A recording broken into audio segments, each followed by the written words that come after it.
Did you ever go into B7 without her knowledge? I didn't need her knowledge, he replied, coolly.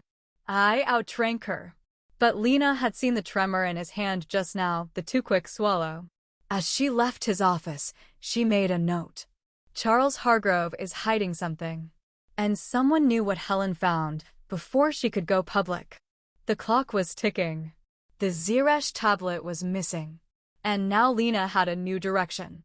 That night, long after the museum had emptied and the halls had gone still, Lena Hart returned to Dr. Argyle's office with a single item in hand, the ancient stone mirror. She had it laid carefully on a sterile glass surface in the forensics lab, beneath a long beam ultraviolet light. The room was silent, save for the hum of electricity and the low buzz of the light warming up.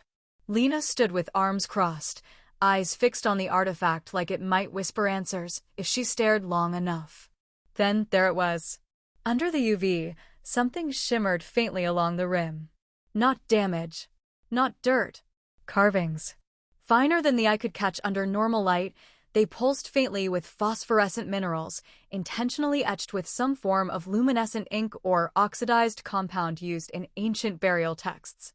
Lena snapped photos and ran them through image enhancement software. The symbols weren't in standard cuneiform. They were a variant, obscure, regional, half lost to history. She called in a linguistics contact from the university. A hurried, grainy video call. Together, they traced it line by line. The translation emerged, piece by piece. The key to the eye is not what it shows, but what it hides. Seek the shadow cast by ambition. Lena stared at the screen. It wasn't just a riddle, it was a warning. Helen had known. She'd deciphered this, or at least part of it. Enough to understand that the mirror and the tablet were two halves of something larger. A puzzle. A secret locked behind symbols and deceit. And she had told no one. Not because she didn't trust them, but because someone wanted it so badly, they'd killed her for it. Lena leaned back in her chair, breath shallow.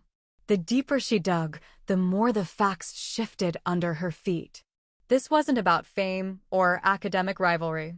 This was something older, more dangerous, and buried beneath layers of lies. She opened the mirrored image file again, the one Helen had labeled mirrorglyph. Scanning it now with new eyes, Lena paused.